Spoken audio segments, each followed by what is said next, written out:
A gente está falando sobre a diversidade e coloquei no versículo, no boletim de vocês também, Romanos 12, 4 e 5, que diz: assim como cada um de nós tem um corpo com muitos membros e esses membros não exercem todos a mesma função, assim também em Cristo nós, que somos muitos, formamos um corpo e cada membro está ligado a todos os outros. Essa semana e a semana que vem eu vou usar o mesmo texto e dentro do mesmo texto vou falar sobre dois assuntos diferentes. Essa semana eu vou usar a segunda parte do versículo 5 e semana que vem eu vou falar um pouco mais das funções que cada pessoa exerce a sua função dentro do corpo de Cristo. E eu queria, a gente vai falar sobre os dons, é um assunto muito interessante, é um assunto meio polêmico, mas eu acredito que todos nós precisamos desenvolver essa ideia de dons e viver os dons que Deus tem derramado nas nossas vidas. Bom, falei sobre diversidade na semana passada, hoje eu vou falar, na semana que vem também falei, e esse assunto causou muitas conversas boas durante a semana. Algumas pessoas vieram falar para mim: pastor, esse assunto é meio complexo. Algumas pessoas falaram: não, esse assunto é muito legal, esse assunto tem muito a ver com a nossa igreja é uma igreja que tem muita diversidade. Mas alguém chegou para mim e durante a semana e perguntou o seguinte, ele fez a seguinte pergunta. Eu acho legal esse negócio de perguntas e respostas, né? Mas a pessoa, ela me deixou meio assim, sabe quando você fica sem chão? Ela chegou e ela perguntou o seguinte para mim: tá bom, pastor, mas e você é a favor da diversidade sexual? Aí, sabe quando a gente está assim, tranquilo, pensando no assunto de um ponto de vista, e de repente alguém chega e pumba, te traz um ponto de vista bem complexo. E agora? O que você vai fazer, né? E antes de responder essa pergunta, eu queria dizer para vocês que no mês que vem a gente vai fazer um culto especial aqui. Vai ser um culto assim, geralmente a igreja é um lugar assim, quando você vem aqui, você assiste um culto, você não participa tanto, você senta, você ouve, mas assim, você não participa tanto. No domingo, no mês que vem, a gente vai fazer um culto especial, onde você vai participar. A gente vai fazer um culto Q&A, perguntas e respostas. E aí a gente vai dar um endereço para você, e você vai ficar lançando as perguntas, e vai ter um pessoal fazendo uma entrevista comigo, e a gente vai bater um papo. Vocês vão perguntar, e eu vou responder. E a gente vai fazer uma dinâmica muito legal, assim, eu queria que todos vocês participassem. Mas penso que uma dessas perguntas, talvez eu já responda hoje. Talvez a resposta é: pastor, você é a favor da diversidade sexual? E é um assunto polêmico, porque assim, quando você pensa na diversidade sexual, por exemplo, na minha cabeça, eu vou falar para vocês o que significa diversidade sexual na minha cabeça, e depois eu vou tentar colocar essa ideia, o que está acontecendo na nossa sociedade hoje. Para mim, diversidade sexual, a própria palavra diversidade para mim significa diferentes. Para mim, diversidade significa diferente. Então, se você pensar em algo homo é igual, homogeneidade. Ao contrário, o que é tudo igual é a homogeneidade. É a homogeneidade. E eu fico pensando comigo mesmo que a diversidade sexual são pessoas diferentes se juntando, se casando e formando um só. E para mim, biblicamente, a diversidade sexual é algo absoluto que Deus fez. Homem, mulher, e assim os dois se juntam. Agora, quando se fala hoje em diversidade sexual, se fala de que você não tem mais só esses dois gêneros, o gênero masculino e o gênero feminino. Aliás, existe um movimento querendo entrar nas escolas, no setor educacional dos nossos filhos, que chama ideologia de gênero, ideologia de gênero. Então, deu uma travada no meu cérebro, né? A ideologia de gênero é uma questão que foi feita, assim, criada de um livro de Marx, e essa da origem das famílias, e ele diz que, assim, as pessoas, não existe um gênero masculino e feminino, mas você escolhe o gênero que você quer participar, que você quer ser. Então, assim, essa ideologia de gêneros é um negócio meio complicado, não foi aprovado. tá havendo algumas manifestações para que isso não seja aprovado, né? Mas existe um grupo que quer que isso seja implantado nas nossas escolas, de que as crianças elas vão aprender que não existe só menino e menina, ou que não existe menino e menina, mas que cada um pode escolher o que você quiser, o que você quer ser, né? E aí essa talvez a questão da diversidade sexual que a sociedade tem tentado, algumas pessoas da sociedade têm tentado defender, a ideia de que você pode escolher que gênero que você quer ser, ou durante o percurso da tua vida você vai escolher que gênero que você quer ser. Pastor, então você é a favor ou não da diversidade sexual? Bom, no meu ponto de vista, eu acredito que Deus criou homem, homem, mulher, mulher, e eu acredito nisso, e para mim isso é diversidade sexual. Mas, se você falar para mim, pastor, você é a favor do homossexualismo? Você ama o homossexual? Eu posso dizer com claras palavras que eu amo demais o homossexual. Tenho amigos homossexuais.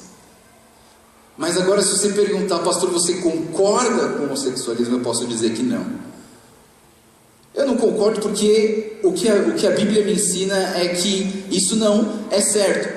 Agora, talvez você fale assim, pô, então o pastor é o cara que ele vai contra as coisas. Não, eu quero dizer para vocês que eu não vou desrespeitar você se você acredita nesse ponto de vista. Se você crê nisso, se você tem isso com certeza na sua vida, eu vou te respeitar, vou continuar te amando, vou continuar te respeitando. Mas eu não posso concordar com tudo. Tem coisas que a gente não gosta. E a gente tem que aprender a conviver bem com as nossas diferenças. E essa é a questão da diversidade que eu tenho tentado trazer para todos nós. Sabe, você tem uma opinião diferente da minha e a gente precisa aprender a conviver bem. Tem coisa que você não gosta, tem coisa que eu não gosto. Vou dar um exemplo, tá? Não gosto de maionese. Não gosto de maionese, não sei porquê. Desde pequeno eu não como maionese, né? Então, tipo, se um dia eu for na tua casa e você não perguntar e você colocar uma maionese no meu prato, eu vou comer, o maior prazer. Mas agora que você já sabe, né? Agora que você já sabe, me ajuda, né? Mas assim, não sei porquê, desde pequeno eu não como maionese, não gosto, né? E é por causa que eu não gosto de maionese que você não vai gostar de mim, ou a gente não vai mais almoçar junto? Eu acho que não. Sabe, a gente precisa aprender a viver dentro da sociedade, dentro dessa diversidade, e saber se associar e amar as pessoas, mesmo sabendo que elas são diferentes, que elas têm opiniões diferentes, sabe? Eu sempre, acho que eu trago essa ideia, né? Qual que é o inimigo das coisas, né? O inimigo da diversidade. A gente tem falado muito sobre diversidade, e eu fico pensando comigo mesmo, Joel, qual será que é o inimigo da diversidade? E para mim, o inimigo da diversidade é uma coisa que a gente chama de racismo. Racismo é o inimigo da diversidade. Sabe, querer que todo mundo seja igual a você, querer que todo mundo vista a mesma roupa que você, querer que todo mundo tenha o mesmo cabelo que você. Sabe, o racismo para mim é o contrário da diversidade, porque a diversidade é você ter muitas pessoas diferentes dentro de um lugar só e a gente conviver bem com isso. Mas o racismo, se a gente for pensar no pensamento nazista, né? Alguns países comunistas que querem que todo mundo seja igual, tenha as mesmas coisas, façam as mesmas coisas, adorem o mesmo Deus, adorem as mesmas coisas. Isso é racismo. E aí talvez o problema do racismo, né, seja o nosso grande inimigo contra a diversidade. Nós somos uma igreja originada por coreanos. E essa igreja é uma igreja que tem quebrado paradigmas nas igrejas coreanas, não só do Brasil, mas do mundo inteiro. Porque aqui a gente tem gente de todas as nacionalidades, a gente tem várias cores aqui dentro. Várias cores. Semana passada que eu comecei a falar sobre a diversidade, foi muito interessante, né? Não sei se vocês perceberam, mas entrou um grupo de 6 haitianos aqui, que só falava crioulo. Aí eu tinha ido para o Haiti, soltei umas palavras em crioulo para ele, achei o máximo, né? Só que depois não entendi mais nada do que eles falavam. Mas tudo bem. O importante é que eles coloriram o nosso culto. E sabe, isso é bonito. A gente precisa aprender a amar as pessoas do jeito que elas são. Agora, porque a pessoa não come as comidas que eu como, ou porque ela tem um cheiro diferente do meu, ou porque ela não usa o perfume que eu não estou acostumado, ou porque, sabe, ela não é mais, não anda nas mesmas redes sociais, nos grupos sociais que eu ando. A gente vai fazer diferença. A igreja é um lugar multi. Sabe, a ideia da diversidade, ela está associada à multietnia, à multicultura, à multigeração. Para mim, eu já participei da fundação de uma igreja, da origem de uma igreja, que só tinha jovens. E aí, eu olhei para aquele grupo de jovens e eu pensei assim, isso não é uma igreja. Porque a igreja tem criança, tem jovem, tem adulto, tem velho, tem tudo. Não existe uma igreja de jovens, não existe uma igreja de crianças, não existe uma igreja de velhos, não existe uma igreja de mulheres, não existe uma igreja de homens. Isso é você apontar para um lado um pouco, trazer a homogeneidade, mas a igreja não é homogênea, o céu não é homogêneo. Quando você chegar no céu, vai ter gente de todas as nações, povos, tribos e raças, todo mundo vai estar junto lá. E talvez o que eu mais quero falar aqui com vocês não é a gente discutir polêmica sobre a diversidade sexual, a diversidade da justiça, a diversidade política, mas a minha questão que eu quero trazer nessa série de pregações é como viver a unidade na diversidade. Esse é o meu ponto, eu quero trabalhar essa ideia. Semana passada a gente viu um versículo bem curtinho de Efésios. E esse versículo trouxe luz para muitas pessoas. E eu queria que a gente pudesse repensar e pensar dentro da palavra de Deus como viver essa unidade dentro da diversidade. Nós somos diferentes, nós moramos em lugares diferentes, nós somos de níveis sociais diferentes, nós temos até etnias diferentes aqui neste lugar, mas todos têm algo em comum. Sabe, eu fico pensando comigo mesmo, né, que o pastor Joel está falando sobre racismo, né? O pastor Joel está falando sobre transformar, não tornar tudo homogêneo. E talvez, não sei se passou isso na sua cabeça, mas quando eu estava escrevendo essa pregação, passou na minha cabeça uma coisa. Alguém vai chegar para mim e vai perguntar assim: Joel, você está sendo racista. Por quê? Porque você quer que todo o planeta Terra se torne evangélico. Será que esse é um racismo?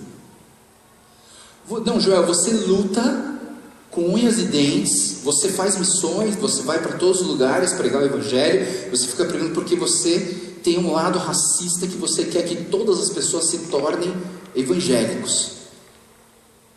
Não quero mais católicos, não quero mais espíritas, não quero mais macumbeiros, não quero mais budistas, shintoístas, eu quero que todas as pessoas se tornem evangélicos. Isso é um racismo? É. E eu fiz essa pergunta para mim mesmo. Eu sentei numa cadeira e fiquei pensando, e agora? Será que eu sou racista? Mas sabe, eu queria dizer para vocês que no meu modo de entender, Deus, Ele te deu o livre-arbítrio para você escolher acreditar em tudo aquilo que você quiser acreditar. Você pode acreditar, você pode colocar sua fé e você pode viver religiosamente da forma que você quiser. Agora, eu encontrei um caminho.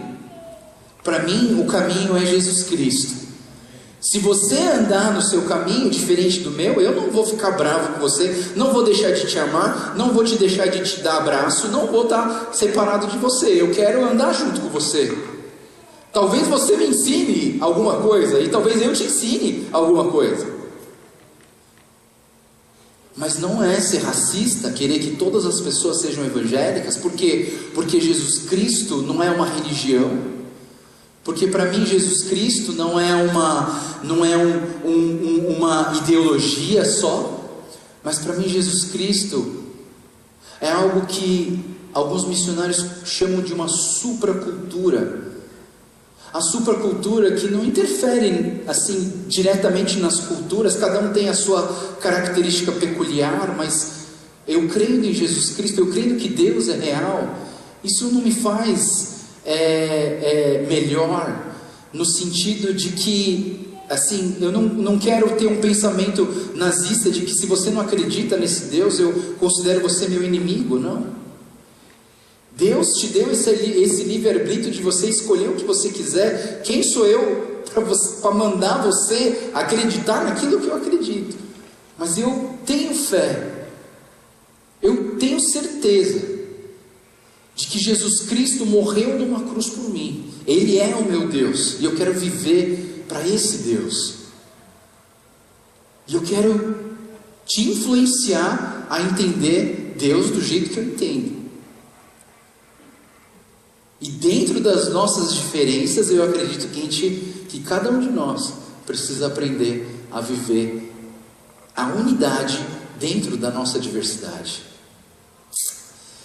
Talvez essas coisas não fechem, mas assim, eu queria, se você tiver perguntas, você tem aqui o meu celular, né? Você tem meu e-mail, você pode me escrever, você pode perguntar, né? Aliás, no dia que a gente tiver o culto das perguntas e respostas também você pode fazer isso, mas talvez algumas coisas que eu fale que elas não fechem nas suas conclusões, mas assim, fiquem livres para perguntar para mim durante a semana também. Vamos lá, então a questão é como viver a unidade dentro dessa diversidade. E continuando o capítulo 12 de Romanos, a gente vai ler então a partir do versículo 16 até o versículo 21, que diz o seguinte: tenham uma mesma atitude uns para com os outros, não sejam orgulhosos, mas estejam dispostos a associar-se a pessoas de posição inferior. Não sejam sábios aos seus próprios olhos, não retribuam a ninguém mal por mal, procurem fazer o que é correto aos olhos de todos. Façam todo o possível para viver em paz com todos. Amados, nunca procurem vingar-se, mas deixem com Deus a ira, pois está escrito: minha é a vingança, eu retribuirei, diz o Senhor. Pelo contrário, se o seu inimigo tiver fome, dê-lhe de comer. Se tiver sede, dê-lhe de beber. Fazendo isso, você amontoará brasas vivas sobre a cabeça dele. Não deixem vencer pelo mal, mas vençam o mal com o bem. A minha frase, o que eu quero trabalhar hoje com vocês é essa última frase. Eu li todos esses versículos, mas assim, a questão final que conclui o meu pensamento de hoje é: não deixem vencer pelo mal, não se deixem vencer pelo mal, mas vençam o mal com o bem. Eu fiz uma breve pesquisa sobre essa frase anterior. Fazendo isso, você amontoará brasas vivas sobre a cabeça dele. Eu acho interessante, porque eu fiquei pensando comigo mesmo o que significa essas brasas vivas na cabeça de alguém, né? E logo que veio as brasas vivas na cabeça de alguém, me veio a imagem daquele personagem do filme Divertidamente, que é o cara raivoso, né? Que minhas filhas, elas falam assim, quando elas assistiram esse filme, elas colocaram cada um na sua posição, né? Então assim, a Sarinha é a Joy, né? A alegria. A Teté é a tristeza, porque ela é toda meiguinha, gordinha, fofinha, né? A mamãe é a nojinha. Ela vai bater. E o papai é esse aqui, né? Esse aqui é o papai, né? Sou eu. Acho que elas me veem assim muitas vezes, né? Com essa raiva. Mas existe uma teoria desse versículo. Paulo, quando ele escreve aos Romanos, ele lembra de uma cultura egípcia, onde as pessoas que se arrependiam de alguma coisa, quando elas cometiam algum erro grave na sociedade, para elas mostrarem que elas estão arrependidas, que elas se revoltaram, que elas se iraram de maneira excessiva, e elas estão arrependidas de ter feito aquilo ali, eles pegavam uma panela com brasas, com carvão, colocavam na cabeça e saíam andando pelas ruas. E talvez seja por isso que Paulo, quando ele fala sobre amontoar brasas vivas sobre a cabeça deles, significa isso, porque quando você vence o mal com o bem, você faz com que a pessoa que está fazendo mal, ela olhe para si mesma e ela se arrependa daquilo que ela estava fazendo de mal. Então o texto que a gente leu agora, ele está dando algumas diretrizes para cada um de nós, para que a nossa atitude para com os outros seja uma atitude de união e não uma atitude de separação. Eu quero viver dessa forma, sabe? Eu quero viver a diversidade, mesmo não concordando com algumas coisas. Sabe que a nossa igreja é uma igreja, assim, diferente de, assim, quase todas as igrejas que eu conheço na minha vida, né? E aqui na nossa igreja, a gente tem uma liberdade de expressão. A gente tem um pastor titular que, assim, não existe pastor igual o pastor Moisés no mundo inteiro. Ele é um pastor que ele ama, ele é um pastor que ele cuida, ele é um pastor que incentiva, mas ele é um pastor que te deixa ser aquilo que Deus quer que você seja. E eu acho isso fantástico, porque eu já trabalhei com pastores que são mais parecidos com Hitler, alguma coisa muito parecida com isso, assim, que são pastores que te obrigam a ser aquilo que ele quer que você seja, e você tem que ser, ponto final. Mas o pastor Moisés, ele tem um coração precioso de Deus. Não é porque ele está aqui que eu estou falando isso não, tá? Se ele não tivesse, eu também ia falar. Mas assim, um coração que te permite ser aquilo que Deus tem falado para você ser. Só que isso gera alguma coisa na nossa igreja que ela é diferente de todas as outras.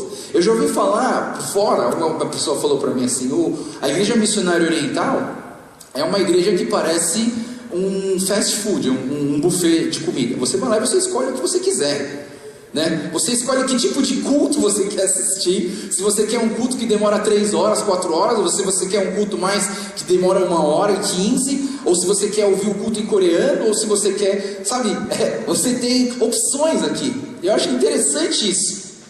E dentro dessas opções eu fico pensando, como que nós aqui conseguimos viver com essas diferenças? Porque gera polêmicas em questões de como se faz o culto, em como é a sua espiritualidade. A gente vai falar um pouco sobre espiritualidade, a gente já vai fechar a diversidade falando sobre a espiritualidade e os dons na semana que vem. Eu acho que é um assunto muito interessante, porque todo mundo aqui quer saber qual que é o seu dom, qual que é o seu lugar dentro do corpo, dentro do reino de Deus.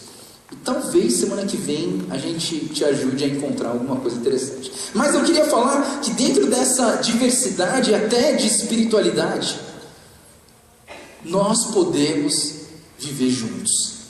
E é isso que a Igreja Missionária Oriental de São Paulo tem provado para o planeta Terra, para as pessoas e para todas as outras igrejas, de que a diversidade, até da sua forma de espiritualidade, é possível que dentro dessa diversidade a gente tenha a nossa união, o nosso em comum, e buscar junto a Deus no mesmo lugar, sendo a mesma igreja. E a gente tem lutado por isso. Cada vez que um grupo começa a tentar se separar, querer se separar, a gente vai lá e a gente tenta trazer de novo todo mundo para junto, para andar junto, para caminhar junto. E eu acho assim, o pastor Moisés fantástico nisso, porque ele tem esse coração de Deus, de ver a diversidade, de trabalhar com a diversidade e tentar unir a diversidade e viver o corpo de Cristo. Como a gente falou em 1 Coríntios, a diversidade é expressa através do corpo de Cristo. Cada um de nós somos membros de um mesmo corpo, Cristo é o nosso cabeça, e cada um de nós tem uma função, tem um lugar. Qual que é o seu lugar? A gente vai ver semana que vem. Talvez. Hoje eu queria me deter nesse finalzinho desse versículo que diz: não se deixem vencer pelo mal, mas vençam o mal com o bem. Existe um artista que faz pinturas de rua, que ele fez esse desenho, que é um desenho que ilustra muito bem aquilo que eu queria fechar, aquilo que eu quero falar com vocês hoje. Em meio às revoluções, em meio aos descontentamentos e às manifestações, Esse camarada, quando você olha essa foto impressiona, esse desenho te impressiona. Porque quando alguém te faz um mal, a vontade que você tem é de jogar o mal para outra pessoa.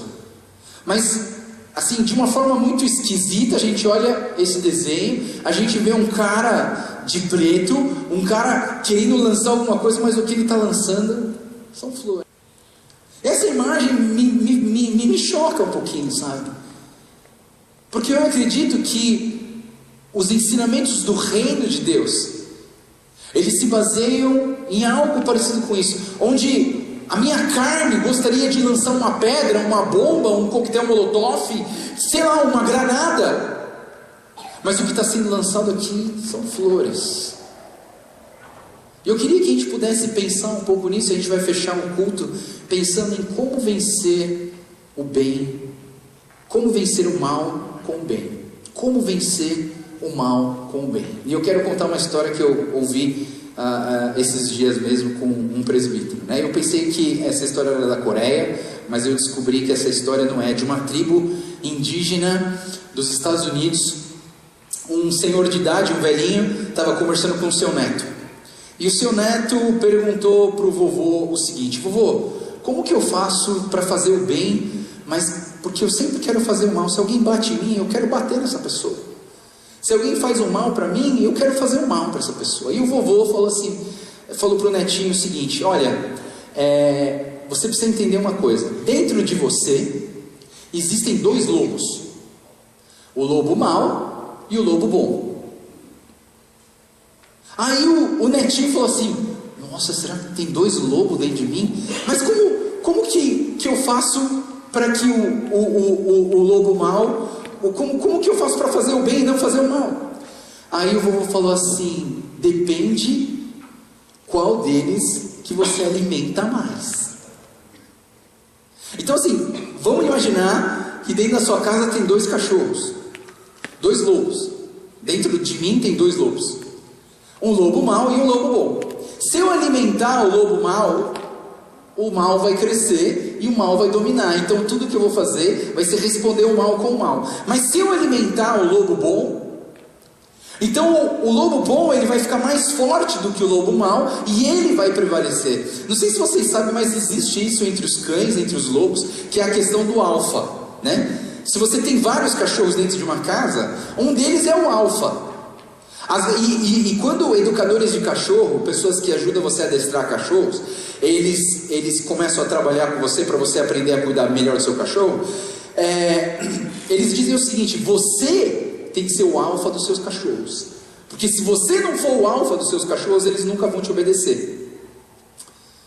E tem muita gente que o alfa é o cachorro em casa. O cachorro domina e a gente faz tudo que o cachorro quer.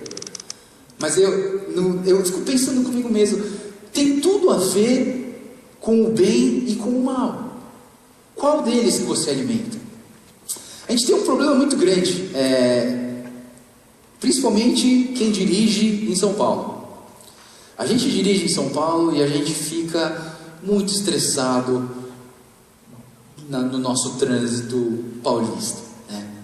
Acho que não tem ninguém aqui que não fique assim tão estressado. Talvez tenha, mas assim, é que eu olho para mim mesmo e eu fico preocupado, né? Porque quando eu dirijo é complicado ser bonzinho, né? É complicado aceitar a pessoa que está do meu lado do jeito que ela é. Eu tenho muita complicação com isso. A minha esposa, ela um dia falou uma frase para mim que eu acho muito legal. Ela fala assim que: Joel, você dirige como se todas as pessoas estivessem contra você. Eu fiquei pensando nessa frase da minha esposa e falei: você tem razão. Sabe, e eu fico pensando, quando você dirige, você alimenta qual dos lobos? Geralmente a gente alimenta o lobo mau. A gente não alimenta o lobo bom. A gente alimenta o lobo mau. Então, eu vou trazer aqui 3 questões práticas de como vencer o mal com o bem, e eu fecho essa pregação, tá? Bom, vamos lá. Primeira lição prática que eu trago para vocês, olhando para esse texto que a gente viu, né? A gente viu um texto que diz o seguinte: não sejam sábios aos seus próprios olhos, não retribuam a ninguém mal por mal, procurem fazer o que é correto aos olhos de todos e façam todo o possível para viver em paz com todos. E a primeira questão de vencer, de como vencer o mal com o bem, é a questão de ser uma pessoa mais pacífica, uma pessoa que busca viver em paz. Eu tenho muita alegria de compartilhar isso, né? Isso não foi exatamente as esposas que falaram para mim, foram maridos que falaram para mim. Não estou falando só de um, estou falando de pelo menos 3 que vieram há 15, 20 dias atrás, assim, dentro desse prazo de tempo, e eles vieram falar uma coisa para mim interessante. Eles falaram assim: Joel, foi muito estranho, porque quando eu fui brigar com a minha esposa, né, alguma coisa gerou uma discussão, e aí eles iam, sabe quando o bicho pega lá em casa, né? E quando o cara se esquentou, a esposa olhou para o marido nervoso e falou assim: tá bom, me desculpa. Ela ficou em silêncio. Aí os maridos vieram falar para mim assim: pastor, não entendi o que minha esposa fez.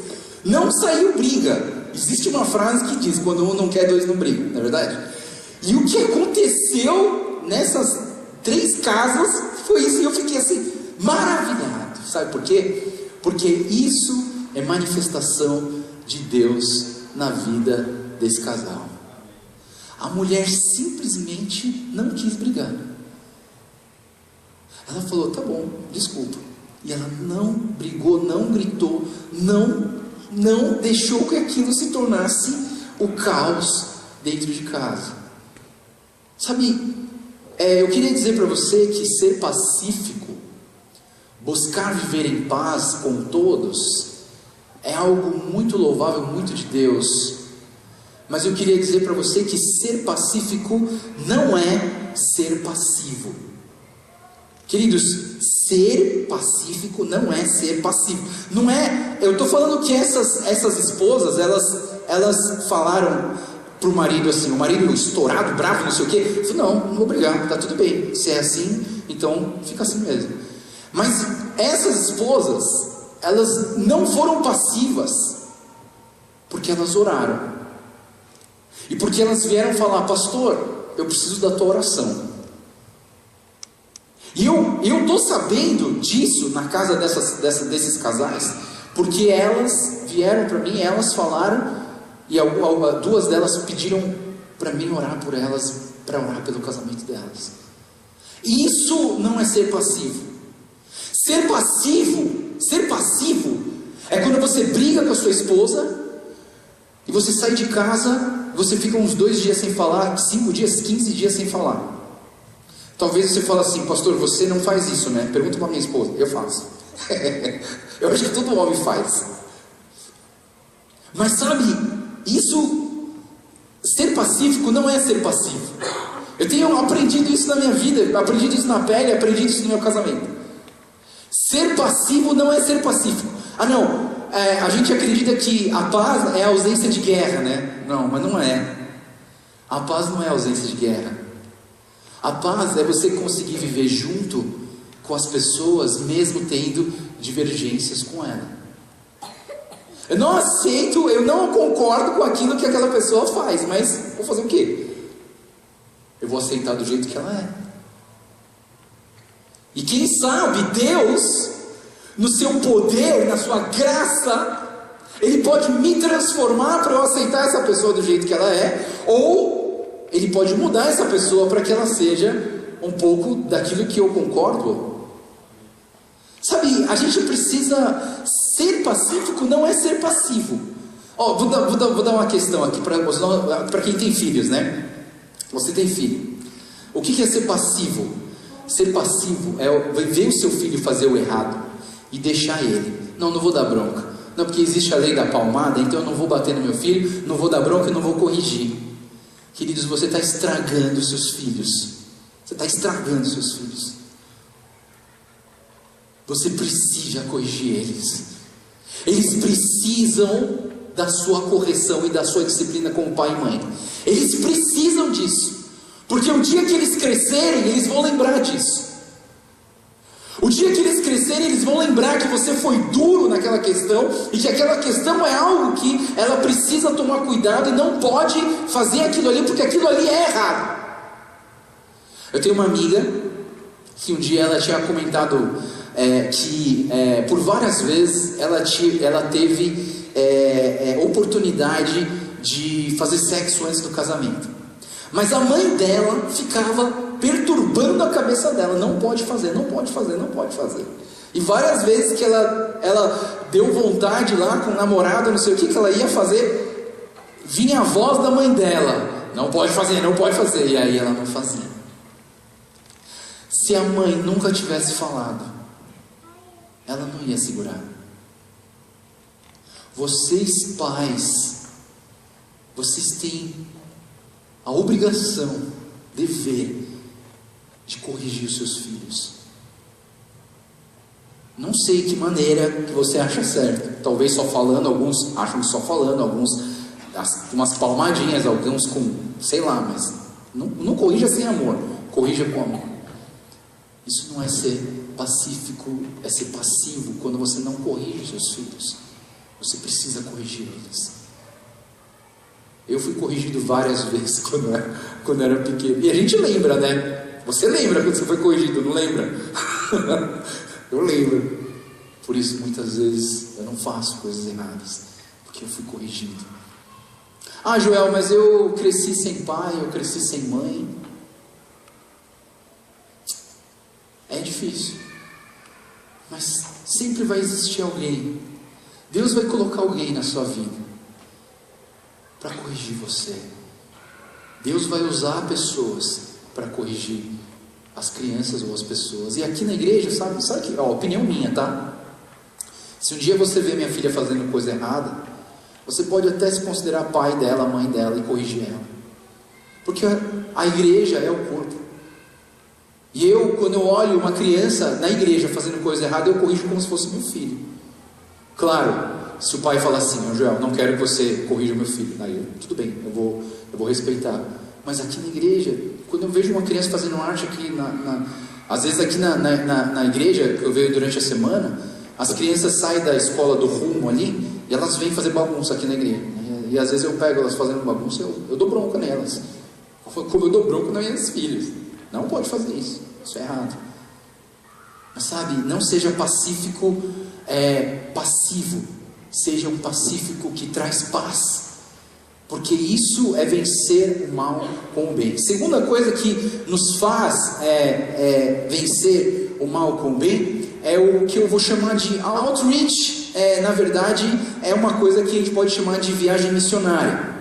Quando você faz uma viagem missionária, você pratica o bem, você vence o mal com o bem. Por quê? Porque você está ajudando pessoas que você nem conhece, pessoas que não fizeram nada de bom para você. Você não está retribuindo o bem com o bem para eles, você está retribuindo o bem, mas assim, eles não fizeram nada para você, você nem conhece eles. Mas quando você faz alguma coisa para ajudar uma pessoa, você está vencendo o mal com o bem. Eu vou contar um caso que me deixa muito feliz dessa igreja. É um caso que aconteceu há alguns anos e que me faz trazer uma ilustração muito forte para você entender o que significa vencer o mal com o bem no outreach. Alguns anos atrás, um senhor aqui da nossa igreja estava vindo na reunião da madrugada. Ele estava descendo aqui a rua Prates, eu acho que era a rua Prates, alguma rua do Bom Retiro. Veio um mendigo por trás, queria assaltar ele, deu uma paulada, um pau na cabeça do senhor de idade coreano. Ele ficou desmaiado no chão, quase morreu, pai de 2 jovens aqui, adolescentes da nossa igreja na época. E eu fiquei assim, pensando, o que a nossa igreja vai fazer, olhando para essa situação. Um mendigo na rua, um morador de rua, quis assaltar um velhinho que não tinha nada, que veio fazer uma oração aqui de madrugada, e ele veio, deu uma paulada na cabeça desse velhinho. O que vem no seu coração nesse momento, pessoal? Vem um sentimento ruim, não vem? Para que eu vou fazer campanha de... Para que eu vou ajudar? Para que eu vou ir no bálsamo trabalhar com os moradores? Para que eu vou levar sopa para eles? Os caras vêm e dão uma paulada no meu pai, no meu vovô, que vem para a igreja. E a gente logo já pensa em algo, em uma atitude vingativa para com esse tipo de pessoa. Mas sabe o que a nossa igreja fez? Olha, eu fico orgulhoso de participar de uma igreja como essa. A nossa igreja fez uma campanha de cobertores gigantesca, que a gente saiu distribuindo cobertores para os moradores de rua desse bairro. E eu fiquei pensando comigo mesmo, na minha carnalidade, preferia deixar esses caras morrendo na rua de frio, porque o cara deu uma paulada no senhor da minha igreja. Mas não, a retribuição, essa igreja conseguiu vencer o mal com o bem. Eu queria te desafiar a fazer isso. Eu sei que não é fácil, né? Não é nada fácil. Mas aí vem para mim a última questão prática de vencer o mal com o bem, que é viver Cristo todos os dias. Se eu conseguir viver Cristo todos os dias, eu vou conseguir vencer o mal com o bem. Se eu lembrar daquela questão que eu trouxe um dia para vocês, do que Jesus faria, nessa situação, o que Jesus faria? Em cada situação da sua vida, você tem que dar uma paradinha e pensar o que Jesus faria. Na semana passada, os nossos casais que cuidam da parte de missões, eles foram visitar um centro de recuperação de ex-drogadas, prostitutas, moradoras de rua. E eles chegaram e eles fizeram uma entrevista. Provavelmente a gente vai assistir essa entrevista algum dia. Mas assim, eles fizeram uma conversa, uma entrevista muito, muito boa com elas. E um deles fez uma pergunta para esse grupo. Eles são moradores, ex-moradores de rua, ex-prostitutas, ex-drogados. E ele chegou para essas mulheres e falou assim: o que eu, o empresário do Bom Retiro, o que eu posso fazer para ajudar esses moradores de rua?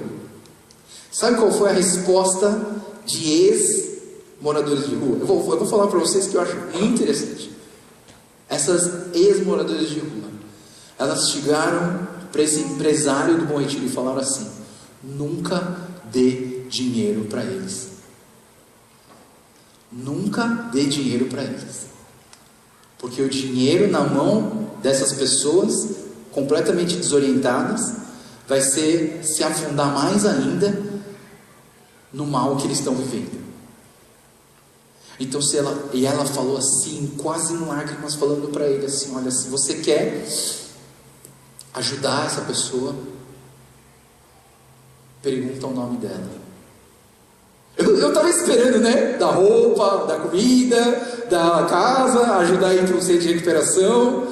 Mas essas moças, ex-moradoras de rua, elas falaram assim: se você quer ajudar essa pessoa, pergunta o nome dela. E aí esse empresário, ele fez isso essa semana passada. Ele foi tomar um café no Carvalho, e sempre tem uns carinhas ali na porta, esperando as pessoas saírem e pedir alguma coisa. Aí ele comprou um pãozinho, sei lá, alguma coisa, levou lá para fora, e quando ele deu aquele pãozinho, antes de dar o pãozinho, o cara já ofereceu a mão. Antes de dar o pãozinho, esse rapaz, ele segurou o pão e falou assim: qual é o seu nome? O cara falou: Luciano. Ele ficou assustado, falou: como assim? Você quer saber o meu nome? Eu quero saber o seu nome.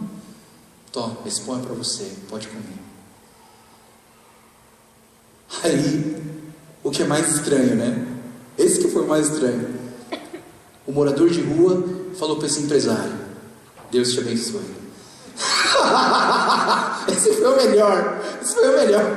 Deus te abençoe. Sabe, um morador de rua é um anônimo. Eu acho que a gente nunca pensa em perguntar o nome deles. Aliás, a gente nem quer puxar muita conversa com eles, porque vai que o cara começa a falar, né? Meu Deus, daí a gente vai ter que ficar ouvindo. Mas o cara, sabe, só de você perguntar: qual é o teu nome? Eu falo: Luciano. Viver Cristo todos os dias é remar contra a maré, é ir contra as tendências da sociedade. Mas tenha sabedoria. Dar dinheiro para uma pessoa dessa não vai resolver o problema. Mas também O que vai resolver o problema? Como resolver a questão do mal? Talvez, se nós vivermos Jesus Cristo todos os dias da nossa vida, a gente vai conseguir vencer o mal com o bem. Eu termino com versos de Gálatas 6, 10 a 9, que diz o seguinte: então, e não nos cansemos de fazer o bem, pois no tempo próprio colheremos, se não desanimarmos. Portanto, enquanto temos oportunidade, façamos o bem a todos, especialmente aos da família da fé. Vamos orar. Senhor Deus, muito obrigado, Pai, mais um domingo que nós podemos estar juntos aqui na igreja, te buscando, ouvindo a Tua palavra. Obrigado, Deus, por cada pessoa que está aqui. Obrigado porque o Senhor nos permitiu que estivéssemos juntos aqui. Obrigado, Deus, porque o Senhor é um Deus que nos ama e que ama toda essa diversidade que é a nossa igreja, essa diversidade étnica, essa diversidade social, essa diversidade intelectual. E eu oro, Deus, para que nessa diversidade de pessoas, de dons, de talentos, Pai, nós possamos viver a unidade. Nos ensina a viver a unidade do corpo, nos ensina a considerar o nosso irmão importante, nos ensina a fazer o bem e a vencer o mal com o bem, nos ensina a viver Cristo todos os dias. Obrigado, Deus, que o Senhor nos ajude essa semana a viver vencendo o mal com o bem, porque pela nossa própria força, Deus, pela nossa própria força é olho por olho, dente por dente. Mas eu sei que o Senhor veio aqui na terra e no seu silêncio e no seu olhar de amor para com as pessoas, o Senhor nunca pagou o mal com o mal, mas pelo contrário, quando as pessoas te culparam e te julgaram, o Senhor, como um cordeiro silencioso indo para o matadouro, não abriu a sua boca, não se revoltou, não atirou pedras. O Senhor deu o seu coração, a sua vida e o seu sangue, para que o mal fosse vencido pelo bem. Obrigado, Deus, pelo seu sacrifício. Obrigado porque o Senhor é o nosso exemplo maior de vencer o mal com o bem. Nos ajuda, Deus, a colocar isso em prática, porque a nossa carne, o nosso egoísmo e o nosso orgulho não permitirão. Mas eu oro, Deus, que o Senhor nos capacite, a cada pessoa aqui, cada marido, cada esposa, a colocar em prática o vencer o mal com o bem. Que o Senhor nos ajude nessa semana a viver com o bem e não com o mal. Entregamos o nosso coração nas tuas mãos, em nome do Senhor Jesus.